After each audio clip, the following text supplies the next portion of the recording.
తిరుమల శ్రీవారి లడ్డు రాజకీయంగా సంచలనంగా మారింది. లడ్డూలోని నెయ్యి వివాదాస్పదంగా మారింది.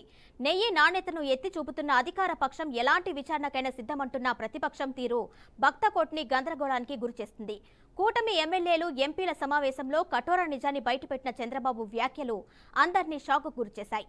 టీడీపీ